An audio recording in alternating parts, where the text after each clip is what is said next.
A client and close friend of mine threw away $50,000 just by buying a couch 2 weeks too soon. Here's what happened and how to avoid it.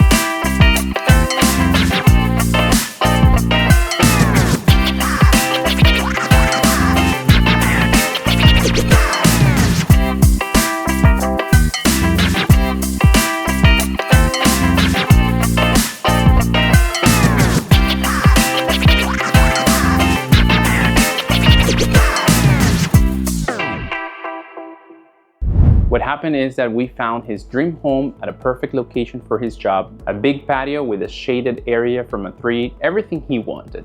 We negotiated the heck out of it, and we were just 2 weeks away from closing when he decided to celebrate early by financing furniture. See, when you're buying, your mortgage lender checks your debt to income ratio, which is a fancy way of saying how much you owe versus how much you make. If you make $20,000 per month and you owe $6,000 in different stuff you pay every month, then your debt to income ratio is 30%, 6,000 divided by 20,000, which is a great ratio that will qualify you for the lowest interest rate. Now, if that ratio was 50%, then you'll only qualify for a different program with a higher rate, and you will lock that for 30 years. So it's 30 years of paying a higher monthly payment. But there's an important caveat here. How much you owe, or the debt part of that debt to income ratio, is not actually the total amount you owe, but it's only the monthly payment what affects you for mortgage purposes. Meaning if you have a car payment of, well, car payments are all over the place right now, but let's say $600 a month. It doesn't matter if you owe $20,000 on the car or $100,000 on the car. What matters is the $600 monthly payment and not the total amount of debt. So my friend, thinking that he was doing the financially wiser thing, looked for the shortest term possible to pay off his debt. He was using one of those pay later online companies like Klarna and stuff. He committed to pay $1,000 a month for his furniture to pay down quickly and avoid interest, which kind of makes sense, right? Well, this completely changed his financial picture with the mortgage lender 2 weeks before closing on the home, and that increased his debt to income ratio beyond the limits. He was already close to the limit. So he no longer qualified for a prime interest rate. And when you're buying $1 million home, that interest rate change for 30 years costs $54,000 in the life of the loan.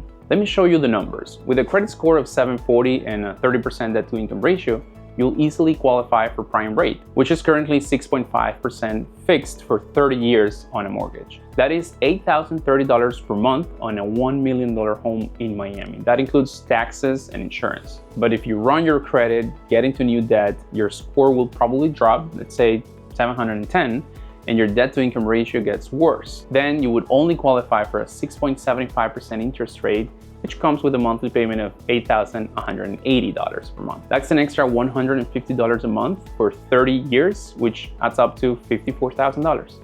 You can always refinance out of that loan later, but refinancing is not free. It would also cost you a lot of money. So just don't get into new debt when you're planning to buy a home. I'm a big fan of actionable information. So if you're planning to buy a home, here's your 6-month pre-purchase credit protection plan. Let's say 6 months before you buy. Freeze your credit to prevent temptation so you don't forget. You try to run it, it's frozen, you'll remember. 4 or 5 months before, maintain low credit card balances. Consider switching to debit card and not using the credit card to keep your monthly payments as low as possible. Pro tip here related to credit cards. On a mortgage application, they only consider your minimum monthly payments, so that helps a lot. And 1 to 3 months before buying, no new credit applications, no new debt. Just coast with the money you have. And by the way, I'm the only realtor with the 1% commission program, so you'll save on average $20,000 in closing costs compared to a traditional realtor. So if you're thinking of buying a home in Miami, this is the smartest way to do it. Now to finish, save on those new purchases after you close on that home. I don't care if it's Black Friday and you're saving $200 on a TV, don't get into new debt. And watch my other videos to see how to make a competitive offer on a home without having to offer more money on it. That's a killer one.